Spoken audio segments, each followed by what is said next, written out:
Bonjour, bonjour à tous. Heu, il est 10h30, l'heure à laquelle nous devons démarrer. Nous allons quand même attendre encore un petit peu, des participants qui doivent nous rejoindre. Alexandre, tu es là? Georges Oui, absolument. Oui, et Georges aussi. oui. OK. On attend encore un petit peu, hein? Qu'en pensez-vous? Oui, oui, oui, on peut Oui? attendre encore quelques Oui. minutes. Voilà. On a quelques retardataires donc et puis on va démarrer. Pour vous dire aussi que donc, Externa, heu, alors nous avons des invités qui nous connaissent bien entendu et puis des structures qui nous connaissent moins. Nous sommes un cabinet, de paye spécialisé paye sur Toulouse et nous faisons partie, du top 100. Nous sommes partenaires donc, de Silae et c'est avec les équipes de Silae que nous vous présentons donc ce matin la démonstration, la web démo sur l'outil Silae Expense. Voilà donc, je ne sais pas Alexandre, est-ce que tu, veux rajouter des choses pour présenter aussi, l'outil avant de passer la parole à Georges? Oui, bien sûr, aucun problème.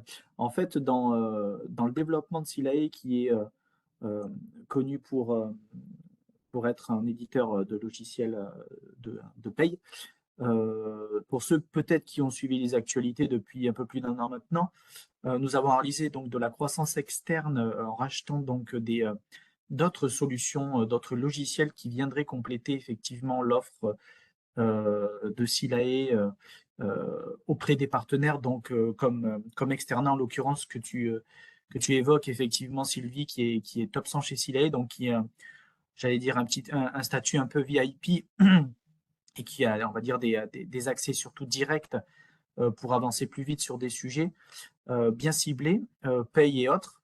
Et donc, en l'occurrence, au niveau de cette croissance externe, nous avons décidé de compléter notre offre de paye avec du RH euh, plus ou moins, j'allais dire, packagé, plus ou moins personnalisable. Et l'idée, c'est d'adresser toute typologie d'entreprise par le biais de ces nouvelles solutions que l'on vient connecter petit à petit nativement à la paye. Euh, le cas très marquant dernièrement était donc la sortie de Scylla Expense qui est présenté aujourd'hui. Mais Externa a également clairement l'habilité de présenter la partie alors on l'appelle BI chez nous. Euh, il s'agit plus en fait de tableaux de bord interactifs qui sont directement connectés avec les données de paye, dont les DSN. Voilà. Donc, et sur la partie CLI Expense qui vous est présentée, qui va vous être présentée aujourd'hui, on est sur un outil de gestion des dépenses professionnelles avec une application mobile, avec un système évidemment de workflow de validation. Et nous l'utilisons nous-mêmes chez Silae, bien entendu, euh, avec un usage vraiment extrêmement simple, euh, sans pour autant utiliser systématiquement on va dire, les touches de vos smartphones pour venir saisir ou ajuster des montants ou une terminologie par exemple, sur un établissement qui ne serait pas reconnu par l'OCR. Une petite tapote avec le doigt sur l'image qui est photographiée par votre smartphone suffit pour venir alimenter le champ en question et donc finaliser le processus de validation de votre note de frais. Alors je parle dans ce cas précis pour ceux qui utilisent un outil de note de frais. Enfin, comme vous l'avez compris, nous l'utilisons chez Siley, donc je vous fais directement un retour d'expérience. Et cela viendra alimenter, alors ça c'est un choix aussi, la paye, sachant que le législateur attend et oblige aujourd'hui à déclarer dans la DSN les frais professionnels. Voilà, et tout ça se fait dans un circuit nativement lié à la PayCLI, donc est délivrable donc par les partenaires dont effectivement aujourd'hui Externa.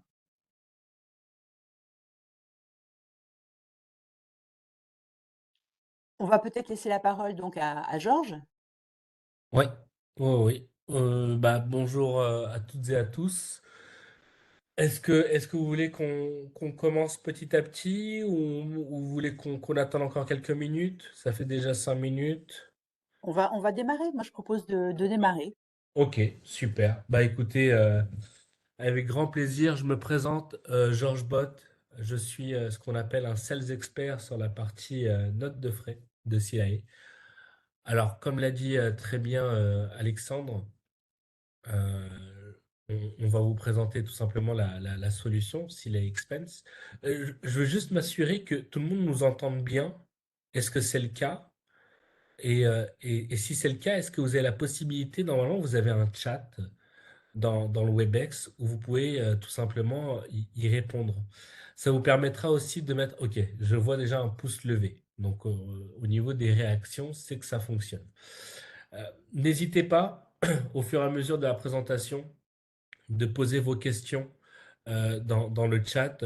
Ça me permettra, moi, d'y répondre. Donc, on va débuter ce webinaire. Donc, comme je le disais, je suis le consultant Sales Expert sur la partie notes de frais qu'a présenté tout simplement Alexandre.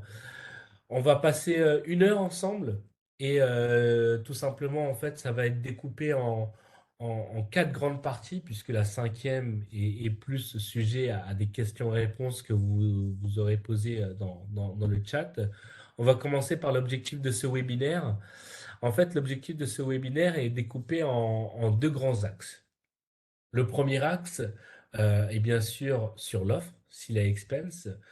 On va tout simplement rentrer dans le détail. Qu'est-ce que Sila Expense? Par quelle technologie elle est supportée et quels sont en fait les points clés de l'offre. Et le deuxième axe, c'est plus à savoir en fait dans quel écosystème Sila Expense va évoluer, quel va être le cadre légal, puisque Alexandre a parlé aussi d'un cadre légal qui est important. Donc nous, on va répondre à 2 points légaux, tout simplement. Et quels sont les prérequis pour vous en tant que client au sein de ce partenaire externe qui vous accompagne dans votre transformation digitale et notamment liée à la paye. Donc encore une fois, la dernière partie sera sujet aux questions-réponses. Je vais vous dérouler très rapidement. Il va y avoir, allez, 3, 4 slides sur l'explication de l'offre et après, je vais dérouler directement la présentation du produit parce que vous êtes là aujourd'hui pour voir le produit, à quoi il ressemble et comment est faite l'ergonomie de cette solution. Donc, on va commencer par le premier point qui est celui de l'offre et de savoir qui se cache derrière Sila Expense. Alors, pour les clients, les entreprises qui sont dans ce webinaire et qui connaissent Genji, Genji en fait est une solution de gestion des frais professionnels qui existe depuis 2015-2016 et qui est une solution qu'on apporte à l'ensemble des TPE-PME, mais aussi aux ETI grands comptes dans la gestion tout simplement de leurs frais professionnels. Donc, comme l'a dit Alexandre, on a été racheté, Genji a été racheté l'été dernier, et en fait, pendant 1 an, on a dû mettre en musique tout simplement comment on va imbriquer Genji dans l'écosystème Silay. Donc la technologie et l'applicatif s'appelle Genji, mais nous l'avons rebrandé Silay Expense, et en fait, nous sommes une technologie dite cloud, donc 100% SaaS, avec une intelligence artificielle, et l'intelligence artificielle, je vous en ferai la démonstration tout simplement tout à l'heure. Alors, ce qu'il faut retenir, c'est qu'il va y avoir 3 points clés concernant l'offre Sila Expense. Et ces 3 points clés, il va y avoir aussi 3 avantages à avoir une solution de gestion de notes de frais comme la nôtre. Les 3 points clés, il faut le retenir, c'est une gestion à la dépense, ce qu'on appelle une gestion au fil de l'eau. Je m'explique. Dans la gestion des notes de frais, la sémantique est quelque chose de très importante, et notamment dans l'utilisation du mot note de frais ou dépense. Lorsqu'on parle de note de frais, on parle tout simplement d'une enveloppe dans laquelle on va imputer tout simplement des dépenses. Donc ça, on appelle une enveloppe de frais. Sauf que nous, on est sur une gestion à la dépense, c'est-à-dire au justificatif, que vous allez pouvoir scanner au fur et à mesure pour un traitement au fil de l'eau. Cette gestion, en fait, elle peut être faite sur l'application mobile, dite native, à la fois sur iOS ou sur Android, donc sur un iPhone ou sur un Samsung ou autre. Et on a une application web aussi dédiée pour, par exemple, les administrateurs comptables, à savoir comment ils vont pouvoir gérer le remboursement de ces frais auprès de leurs collaborateurs. Il va y avoir deux intégrations natives, et ça j'en viendrai après. Une intégration avec Sila Pay et une intégration avec Sila Dématérialisation, qui est iDoc, solution aussi rachetée par le groupe Silae. Sur ces trois points clés, en découlent aussi trois avantages pour vous en tant qu'entreprise. C'est d'avoir déjà une solution clé en main, puisqu'en fait, Externa pourra vous accompagner dans le déploiement de l'offre de manière totalement autonome, bien sûr en accompagnement avec Silae, puisque on accompagne sur les premiers dossiers le déploiement de l'offre. Il faut savoir que c'est aussi un gain de productivité. Pas que pour vous en tant qu'administrateur, mais pour l'ensemble des collaborateurs. Et comme l'a dit Alexandre, euh, si vous passez d'un process papier à un process digital, vous avez déjà fait la moitié du chemin sur la partie productivité, sur une tâche qui est bien sûr chronophage. Donc ça, le gain de productivité, on le retrouve chez le collaborateur, mais aussi chez l'approbateur, celui qui va valider les notes de frais, et notamment auprès du département comptable, mais aussi du département paie pour le remboursement de ces frais. Donc ça vous apporte à la fois sur le troisième point une sérénité sur l'utilisation, mais aussi un respect au niveau de la réglementation fiscale, ce qui me permet de rejoindre le troisième point clé au niveau des intégrations natives. Puisque, en fait, on va le voir, le premier connecteur, c'est celui avec la paye. Il faut savoir que sur le connecteur paye, on va avoir deux cas d'usage. D'accord? Le premier cas d'usage, c'est tout simplement l'automatisation pour la synchronisation des collaborateurs qui se trouvent dans le dossier de paye. Je m'explique. Lorsque vous allez avoir la solution Sila Expense, si vous souhaitez tout simplement mettre en place une solution de gestion de frais, il va falloir créer tout simplement des profils pour que l'ensemble de ces personnes aient accès à à leur plateforme. Donc nous, en fait, on va tout simplement interroger la base Sila et Pay. L'ensemble des collaborateurs qui se trouvent dans le dossier de paie seront automatiquement prises pour créer la solution Sila Expense. Donc ça, c'est l'automatisation des entrées-sorties. C'est ce qu'on appelle en fait tout simplement un import des collaborateurs qui permet tout simplement d'avoir une certaine fluidité. Contrairement à d'autres solutions sur le marché, parfois on va vous demander en fait un fichier Excel avec l'ensemble des collaborateurs. S'il y a besoin de mettre à jour des collaborateurs qui sont partis ou des nouveaux collaborateurs qui sont rentrés, ça demande soit une automatisation et de mettre des connecteurs en place, dont un certain coût. Là, il faut savoir que l'intégration est automatique et en plus de ça, la synchronisation est faite aussi de manière unidirectionnelle, c'est-à-dire qu'on va prendre l'ensemble des éléments dans ScyllaEP. Ça, c'est le premier cas d'usage. Le deuxième cas d'usage avec ScyllaEP, et Alexandre l'a mentionné, c'est que nous répondons en fait à une question réglementaire, puisque en fait le Code général des impôts a évolué en ce début d'année, et le Code général des impôts nous oblige les sociétés tout simplement à faire remonter les frais professionnels dans la DSN, donc dans la déclaration sociale et nominative. Donc ça, c'est important parce qu'en fait, il y a deux grandes conséquences, même si vous voyez bien sûr à l'écran quelles sont en fait les conséquences sur la défaut de déclaration. On va choisir la première conséquence qui est celle de la pénalité en DSN et la deuxième, c'est celle tout simplement d'un redressement URSSAF ou d'un contrôle fiscal sur la partie frais professionnels. Donc, partie d'un constat réglementaire, nous, on répond à cette solution grâce à ce connecteur natif ScyllaEP puisqu'on va vous permettre tout simplement d'envoyer toute la donnée des frais professionnels dans ScyllaEP pour deux raisons. La première, c'est le remboursement en fait sur le bulletin de paye, qui n'est pas obligatoire, mais qui est une facilité aussi dans le remboursement des frais. Mais ce qui est obligatoire en fait, c'est de faire remonter ces frais professionnels dans la DSN, et ça de manière automatique et mensuelle. En gros, ça vous évite en fin d'année de vous retourner vers votre partenaire ou vers votre comptabilité en disant je dois faire ma DSN en cette fin d'année, reprendre tous les frais professionnels avant qu'on me tombe dessus. Ça, c'est plus à votre charge, c'est un poids en moins sur vos épaules sur lequel nous, tout simplement, on automatise cette fonctionnalité. Donc ça, c'est le premier connecteur natif. Juste pour récapituler, premier connecteur natif avec Sila Pay, deux cas d'usage. Premier cas d'usage, c'est tout simplement l'import des collaborateurs et l'automatisation en fait des entrées-sorties. Et le deuxième cas d'usage, c'est une remontée en fait des frais professionnels dans la DSN et en plus de ça, en option, le remboursement des frais via le bulletin de paye. Ça, c'est le premier connecteur. Le deuxième connecteur, il en découle aussi d'un aspect réglementaire, puisque en fait, il faut savoir qu'il y a deux décrets sur la fiscalité, un décret de 2017 et un décret de 2019 qui tout simplement stipule que nous pouvons jeter le justificatif papier à la seule condition où elle est mise en coffre-fort numérique à vocation probatoire. Alors je m'explique. C'est comme les factures fournisseurs que vous pouvez tout simplement numériser et conserver pendant 10 ans.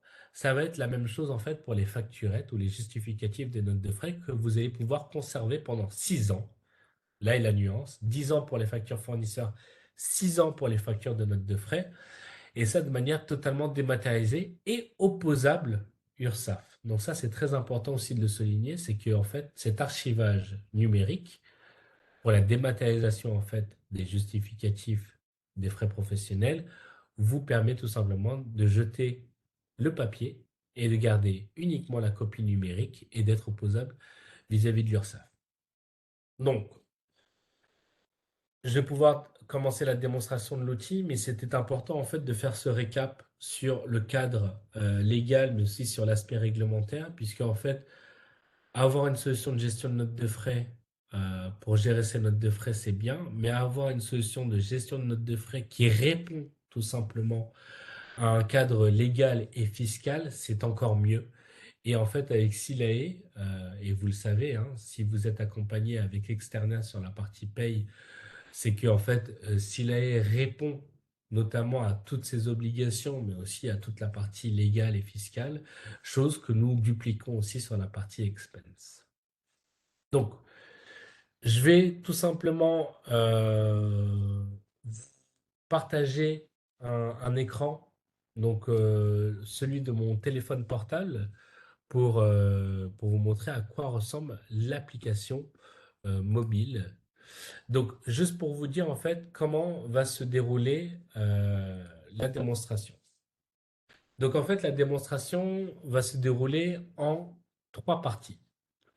Première partie, il va y avoir en fait sur l'application mobile d'un point de vue collaborateur, comment en fait le collaborateur va soumettre un justificatif, faire une indemnité kilométrique, puisque nous gérons aussi les indemnités kilométriques. La deuxième partie de la démonstration, c'est sous un point de vue du manager, donc de l'approbateur, comment tout simplement un manager va valider les frais de son collaborateur. Et la troisième partie, plus d'un point de vue administrateur comptable, comment tout simplement un administrateur va avoir la vision de l'ensemble des dépenses qui ont été faites tout simplement euh, dans la société, comment on va pouvoir faire des exports pour le remboursement, comment on va pouvoir tout simplement faire du paramétrage. Donc tout ça, on va le voir ensemble.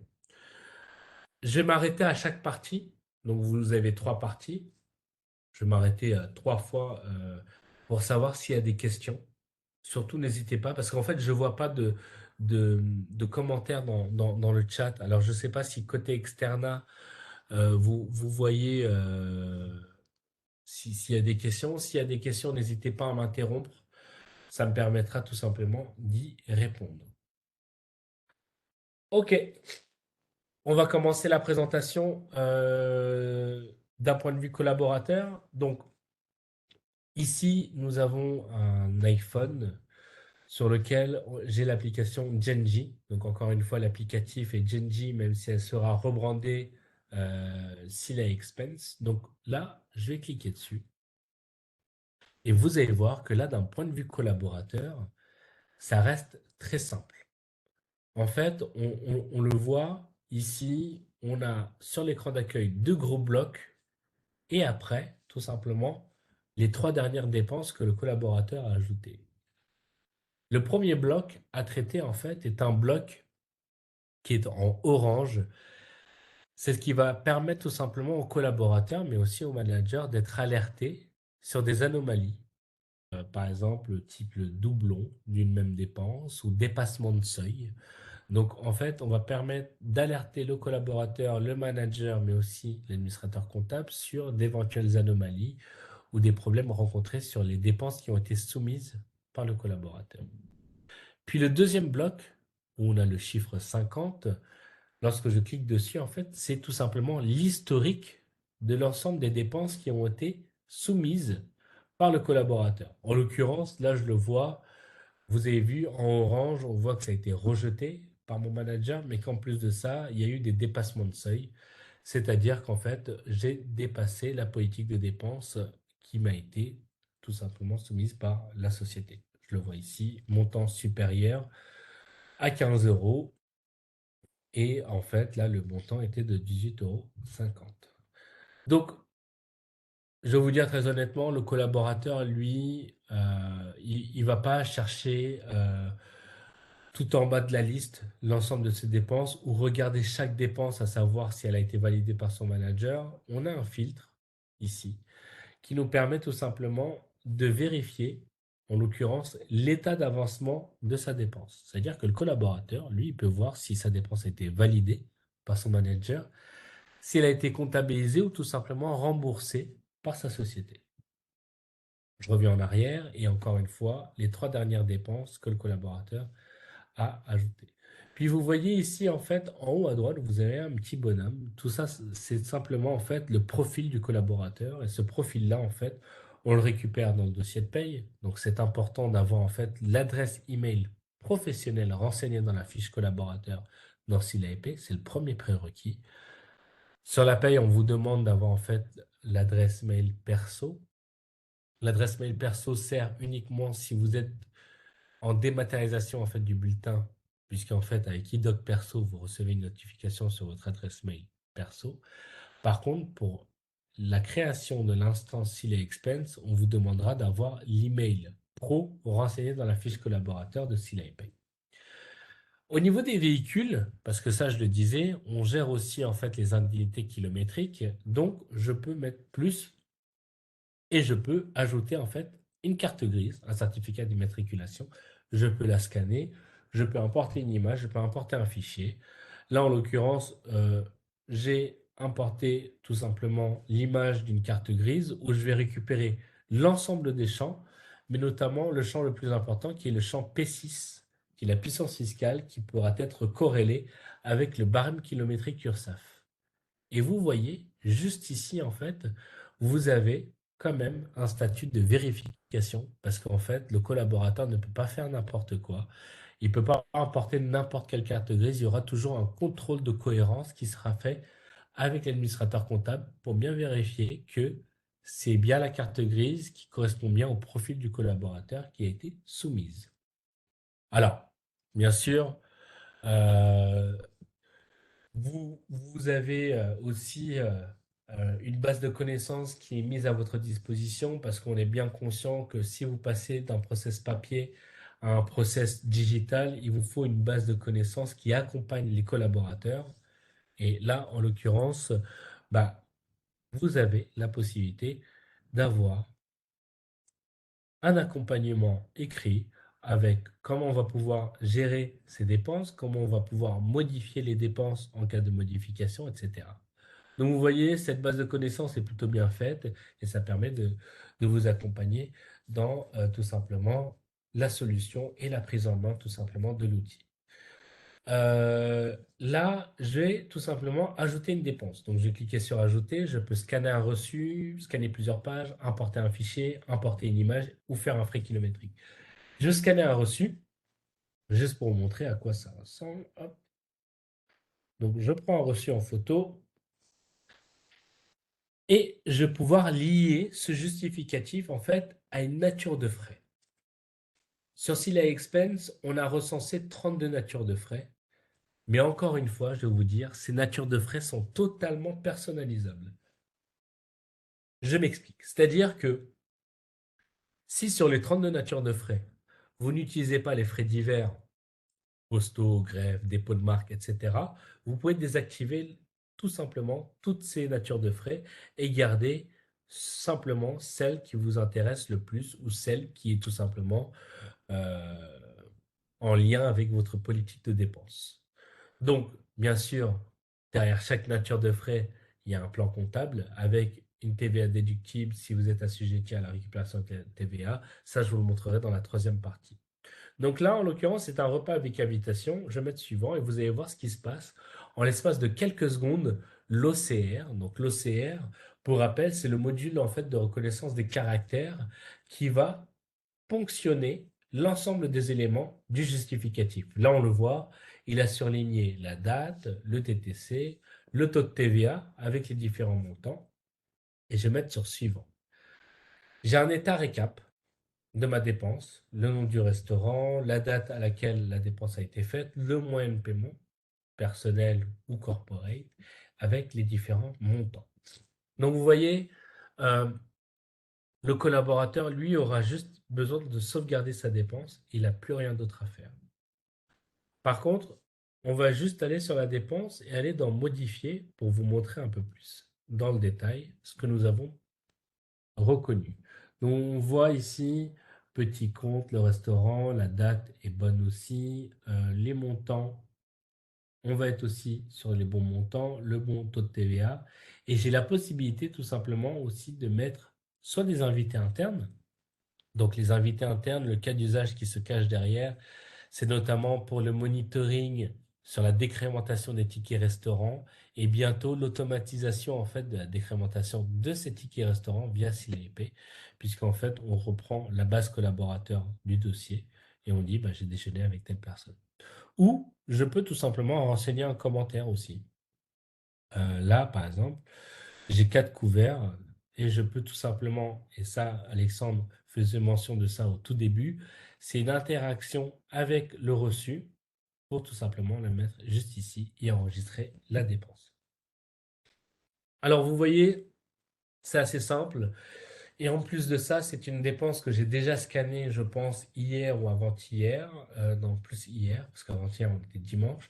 Et il m'a détecté un doublon. Donc, je vais quand même aller dessus et il me dit, attention, possible doublon d'une dépense, même date, même montant. Je clique dessus et en fait, on va dire, attention, cette dépense a été créée il y a 5 jours. Donc, vous voyez, en fait, on met en place des alertes, non seulement pour faire remonter les anomalies, mais aussi pour instaurer un cercle vertueux au sein de vos collaborateurs dans la société pour bien prêter attention, voilà, que je dois faire attention. Et si je l'ai scanné il y a 5 jours, en fait, celle-ci, je peux aller dans Modifier et tout simplement supprimer la dépense parce qu'elle n'a pas lieu d'être. Je vais quand même la laisser parce que ça va être intéressant de savoir comment le manager va réagir en deuxième partie pour tout simplement la validation des frais. Je vais faire un frais kilométrique. Et après, je vais prendre les questions s'il y a des questions côté externa ou côté client. Donc là, frais kilométriques, j'ai la possibilité de sélectionner un itinéraire ou de renseigner une distance. Donc là, je vais quand même sélectionner un itinéraire.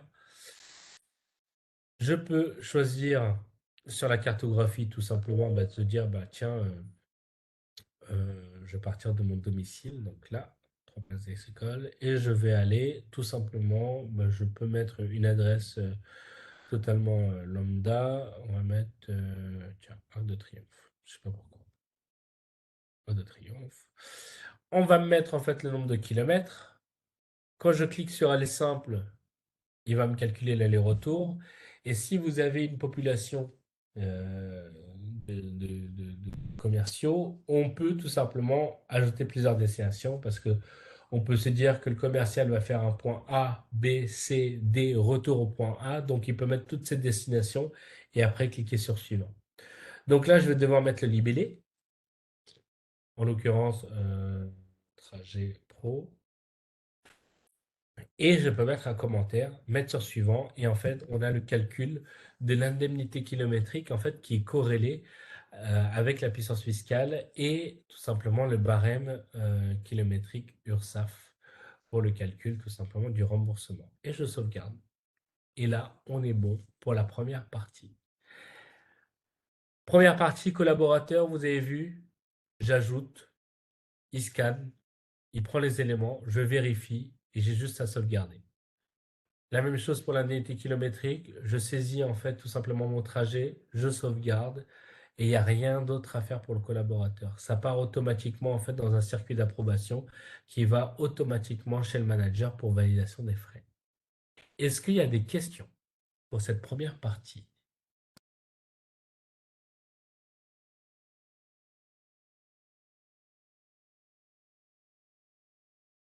Parce que je ne sais pas si les personnes ont accès au chat, parce que moi, je ne vois pas forcément les questions. Alors, Georges, oui, tout le monde a accès au chat. Pour l'instant, il n'y a pas de questions. D'accord. J'avais envoyé un petit message comme quoi on voyait les questions côté externa. Pour l'instant, il n'y en a pas. Ok, ok, ok. Est-ce que côté externe, peut-être, a des questions? Je ne sais pas. Pas de questions pour l'instant. Ok, super. Bah écoutez, là, je vais me connecter sur le profil manager. Donc là, on va entamer la deuxième partie de la démonstration. La deuxième partie de la démonstration va être très rapide. Je vais vous dire pourquoi. C'est parce qu'en fait, le profil manager que vous avez sur l'application, vous allez voir, en fait, elle ressemble à tout point de vue à celle du collaborateur. C'est-à-dire qu'on va retrouver les mêmes blocs à traiter, mes dépenses et les dépenses qui ont été récemment ajoutées, sauf qu'il y a une petite subtilité, c'est qu'en dessous d'ajouter, vous le voyez juste ici, le manager a son profil personnel, mais il a aussi son profil équipe. Quand je vais cliquer sur le profil équipe, l'écran d'accueil va changer. Et en fait, on passe à un écran d'accueil où il y a deux blocs toujours pour s'y retrouver. Un bloc à valider, on va valider l'ensemble des dépenses en fait de ses collaborateurs, et un deuxième bloc de connaître quels sont tout simplement les collaborateurs qu'on a sous sa responsabilité.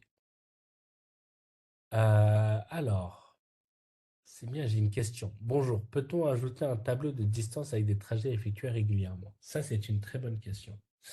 Je vais le faire sur le manager parce qu'en fait, au niveau des frais kilométriques, vous voyez juste ici, en dessous, on a itinéraire, renseigner une distance ou utiliser un trajet récurrent. C'est-à-dire que si vous avez en fait des trajets récurrents avec en fait et que la distance correspond à celui de votre tableau, bah, en fait ça va s'afficher juste ici. Vous allez pouvoir cliquer sur suivant et après en fait vous allez pouvoir avoir votre liste ici de trajets. Et vous aurez la possibilité aussi de nommer ce trajet et de pouvoir rechercher tout simplement, je ne sais pas, je veux dire déplacement site A. Bah, en fait, vous aurez tout simplement la possibilité de récupérer le trajet récurrent avec la distance qui est renseignée. Voilà. En espérant d'avoir. Euh, oui, c'est individuel pour le collaborateur. C'est-à-dire que euh, il faut que le collaborateur puisse le renseigner au moins une fois, voire deux, pour que ce soit considéré comme récurrent. Et c'est applicable uniquement pour le collaborateur. C'est-à-dire que c'est pas parce qu'il a renseigné deux fois que c'est applicable pour l'ensemble des collaborateurs, bien sûr. Donc, juste pour en revenir sur la partie validation, je vous en prie. Pour la partie validation, vous voyez ici, en fait, je viens de cliquer sur un valider. On m'a dit que Arlette a 166 € à se faire rembourser. Je clique dessus. Et en fait, on a deux types de validation. On a la validation dite en masse, c'est-à-dire que je vais pouvoir cliquer sur tout valider et ça valide toutes les dépenses. Ou j'ai la validation à la ligne, c'est-à-dire que là, par exemple, je vais pouvoir tout simplement swiper sur la droite ou swiper sur la gauche pour valider, ou cliquer dessus, regarder un petit peu et tout simplement valider ou refuser cette dépense.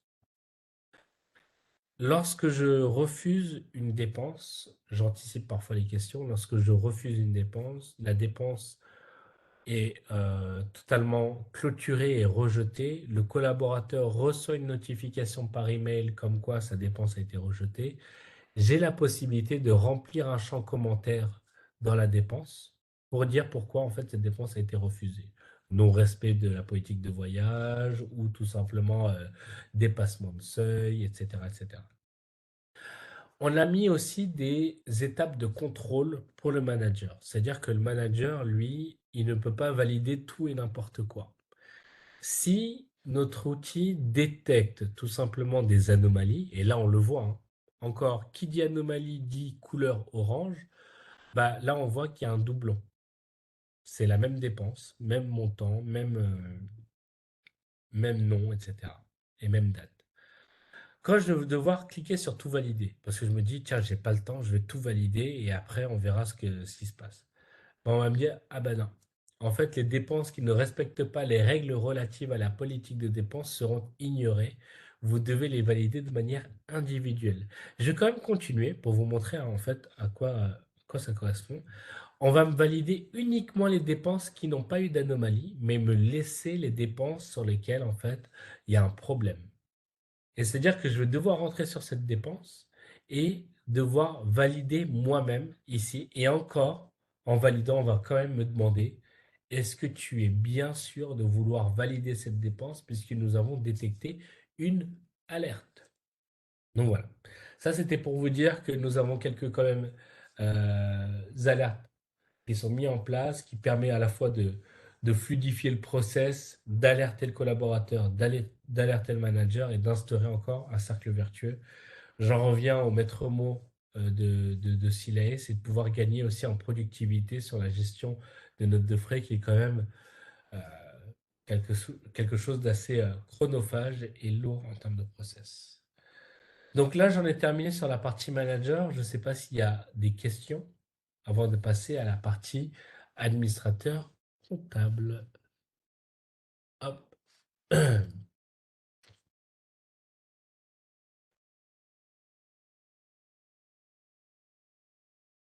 Je vais vous partager mon autre écran. Je vais pouvoir réouvrir le chat juste pour voir un petit peu si vous avez des questions. Je vois qu'il n'y a pas d'autres questions, ce qui me permet tout simplement d'entamer sur la troisième et dernière partie de cette démonstration, qui est celui de l'administrateur comptable. Donc là, vous voyez tout mon écran. Donc vous voyez tout simplement à quoi ressemble le tableau de bord d'un administrateur comptable. Il a l'ensemble des dépenses qui sont validées. Il va avoir en fait les invitations qui sont en attente et les véhicules qui sont en attente de vérification. Donc ça, encore une fois, c'est ce que je vous disais tout à l'heure, c'est par rapport au contrôle de cohérence. Le collaborateur ne peut pas soumettre n'importe quelle carte grise. Et en fait, chaque carte grise qui vont être consultées et vérifiées, c'est tout simplement le collaborateur qui a vérifié. Donc ici, on va pouvoir tout simplement avoir l'ensemble des dépenses du collaborateur. Je sais pourquoi. Vous voyez, ça s'appelle l'effet démo. C'est ce qu'on appelle en fait un problème technique. Je vais juste me reconnecter. Désolé. Ça, hop. Tube, tube, boum, et boum. Donc, ici, en fait, voilà. Je me disais bien pourquoi il n'y avait pas. Ici, en fait, on a la possibilité de voir quelles sont en fait les cartes grises qui ont été validées et ici, lesquelles sont tout simplement à vérifier. J'ai pas vu la question, mais je préfère l'anticiper. Si par exemple vous déployez la solution SealExpense en cours d'année et que vous avez déjà un premier kilométrage qui a été effectué entre le 1er janvier, je sais pas, et le 1er mars, vous avez la possibilité de renseigner la distance qui a été faite déjà en début d'année. Pourquoi? Parce que vous le savez, le barème URSSAF a différents seuils de remboursement. On a un seuil de 0 à 5 000 et de 5 001 à 20 000. Et en fait, nous, on automatise automatiquement en fait le seuil de remboursement en fonction du nombre de kilomètres qui a été parcouru. Donc voilà, si vous avez besoin de déployer une solution comme la nôtre, je ne sais pas, au 1er janvier, au 1er février ou au 1er mars, vous avez la possibilité de renseigner déjà les kilomètres qui ont été parcourus. Ça, c'était pour la petite parenthèse. Maintenant, on va voir ici les dépenses. Dépenses personnelles, dépenses équipes. Pourquoi dépenses personnelles? Parce qu'en fait, tout ce que vous avez vu sur l'application mobile, à la fois du point de vue collaborateur que du point de vue manager, est disponible sur l'application web. Le collaborateur peut soumettre ses dépenses et le manager peut aussi vérifier les dépenses via le portail web. Donc là, j'ai l'ensemble des dépenses. Donc, j'ai plusieurs filtres qui s'offrent à moi. Je peux filtrer par collaborateur, par état d'avancement, par catégorie de dépenses, et notamment par moyen, et je peux ajouter d'autres filtres aussi. Ce qui est intéressant de voir, c'est que, par exemple, on va voir celle-ci, elle a été exportée, c'est-à-dire qu'elle a été validée. Je peux voir cette dépense et je peux tout simplement vérifier que tous les champs sont bien remplis, qu'il n'y a pas d'anomalie et j'ai une piste d'audit ici sur l'historique qui me permet de savoir qui a créé la dépense, qui est le manager qui l'a validé et tout simplement qui l'a mis en comptabilité ou en remboursement. Donc, en fait, cette piste d'audit vient s'agrémenter au fur et à mesure de l'état d'avancement de la dépense. Et là, ici, le petit bouclier que vous voyez là, en fait, il fait référence au deuxième connecteur que je vous ai évoqué pendant ma présentation. Vous vous rappelez, deux connecteurs, un avec Silai Pay et un avec Silai Dématérialisation. Ici, c'est avec Silai Dématérialisation. C'est pour vous dire, en fait, que vous avez, en cas d'audit, en cas de contrôle URSSAF, nous, on accompagne bien sûr Externa et vous en tant que client sur cette procédure-là. Mais si c'est par exemple un petit contrôle rapide, on vous demande, bah, tiens, ce justificatif, je veux savoir s'il a cette valeur probante, s'il a bien été archivé de manière à vocation probatoire. Vous téléchargez la preuve de dépôt numérique, je vous montre à quoi ça ressemble. C'est tout simplement 2 pages, c'est une attestation d'archivage du document avec tout ce qu'on appelle les CEV. Donc en fait, ce sont les cachets électroniques visibles qui permettent tout simplement de montrer que vous êtes en conformité avec la loi et notamment la loi fiscale sur l'archivage à vocation probatoire. Bon, ça, c'était une petite parenthèse. C'est un document qui est assez complexe à comprendre, mais au moins, vous savez que vous avez la possibilité de le faire. Il va y avoir aussi la possibilité de faire plusieurs types d'exports. Des exports standards pour soi, des exports en comptabilité. Donc, encore une fois, il y a 2 manières de procéder pour vous qui êtes entreprise.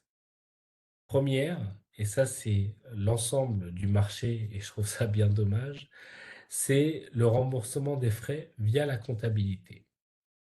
Maintenant, vous avez aussi l'autre manière de faire qui est une minorité, mais nous on essaie de sensibiliser l'ensemble du marché sur ça et l'ensemble des personnes, des acteurs sur la note de frais le feront au fur et à mesure, c'est le remboursement via la paye. Le remboursement via la paye devient important puisque derrière, il y a cette notion de remontée dans la DSN qui devient primordiale pour les années à suivre, puisque en fait, les contrôles vont s'intensifier et si vous ne faites pas cette remontée dans la déclaration sociale et nominative, vous serez pénalisé. Encore une fois, on ne vous oblige pas à rembourser le collaborateur sur le bulletin de paye. Ce qu'on vous oblige à faire, c'est tout simplement de remonter les frais professionnels dans la DSN. Donc là, en comptabilité, c'est un export standard au format CSV qu'il faut retravailler pour le réimporter dans votre ERP comptable, ou tout simplement, si par exemple je prends la période du 1er 30, hop, appliquer, ou vous pouvez tout simplement transférer directement vers Silay Pay. Quand vous transférez les frais dans Silay Pay, comment ça se matérialise dans le bulletin? Dans le bulletin, en fait, c'est sur une ligne, un montant consolidé dans la rubrique F06 des frais réels. C'est-à-dire qu'en fait, le collaborateur sera remboursé en même temps sur la paye et qui verra dans la rubrique F06 tout simplement le montant du remboursement lié aux frais professionnels. Si vous choisissez à rembourser hors bulletin, nous aurons la possibilité d'ici la fin de l'année de pouvoir vous générer en fait un fichier CEPA, puisque ça aussi c'est l'un des cas d'usage que nous reprenons en fait dans ScyllaEP. Nous reprenons en fait les IBAN dans la fiche collaborateur dans ScyllaEP.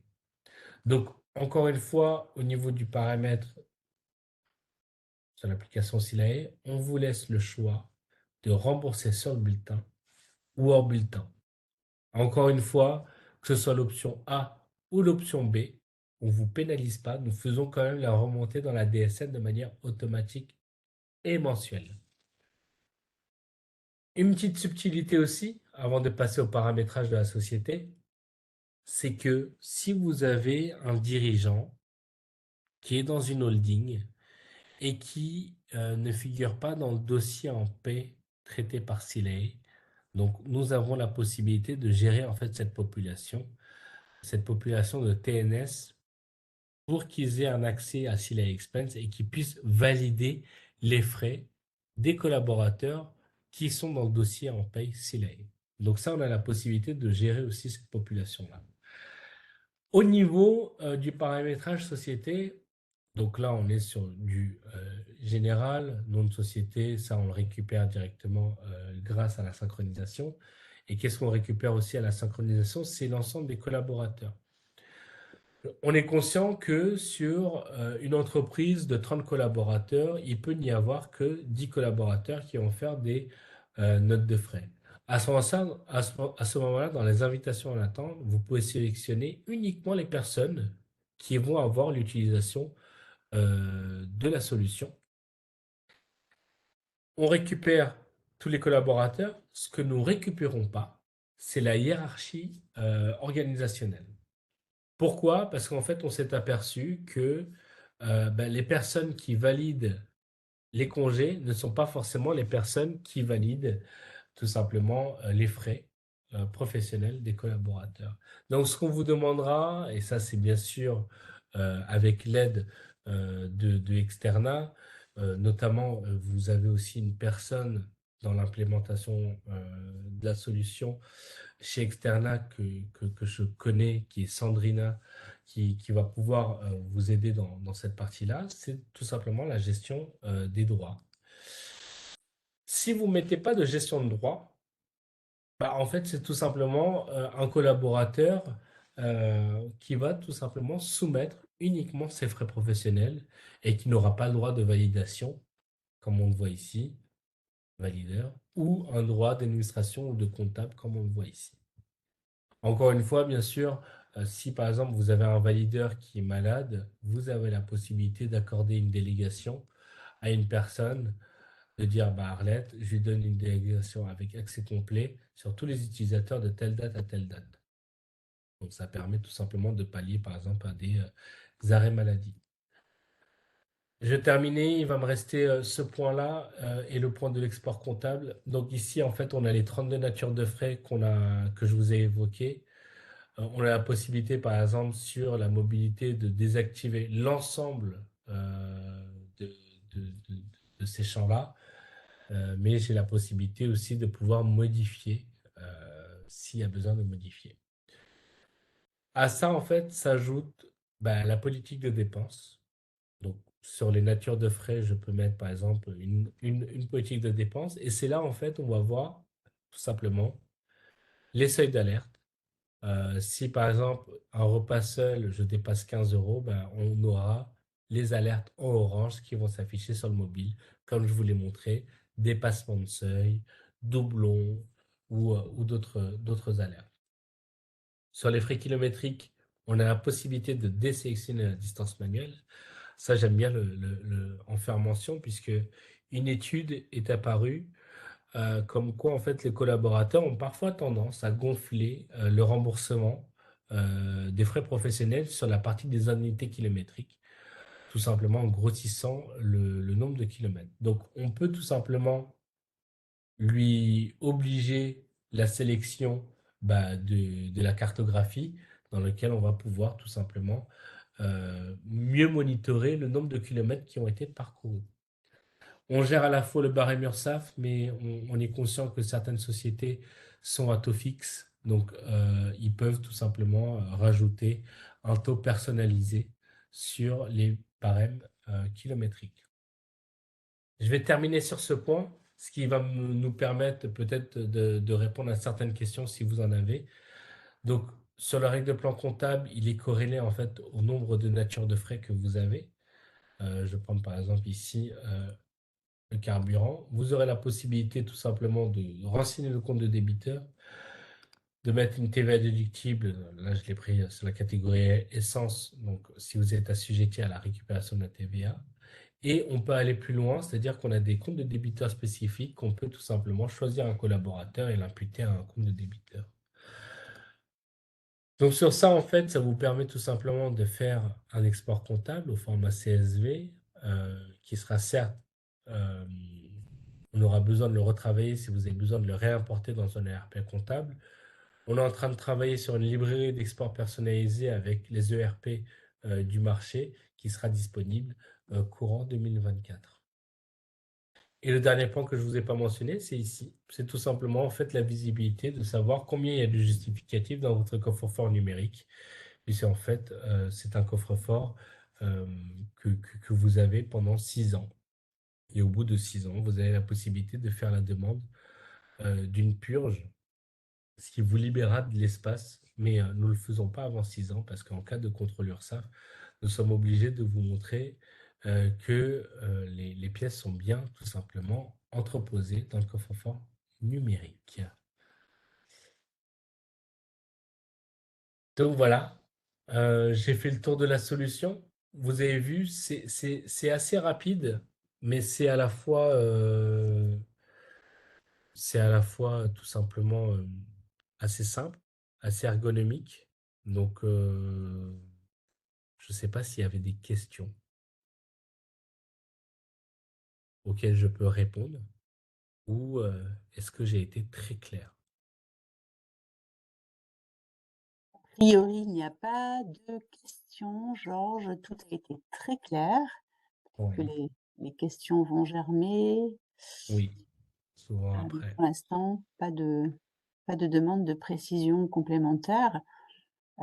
Effectivement, comme tu l'as précisé, nous pourrons chez Externa vous accompagner, répondre à vos questions, et c'est Sandrina, qui est notre consultante SIRH, qui pourra vous accompagner sur le déploiement de cette solution.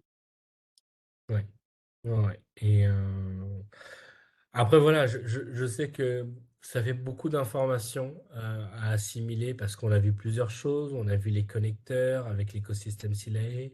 On a vu la démonstration sous trois visions différentes. Euh, voilà, je sais que les questions peuvent arriver plus tard, sûrement avec, voilà, en discutant avec des collègues. Euh, N'hésitez pas à faire remonter ces questions auprès d'Externa, qui elle, me fera remonter ces questions-là, et moi, je me ferai un plaisir de pouvoir y répondre, tout simplement. Ok, ben merci.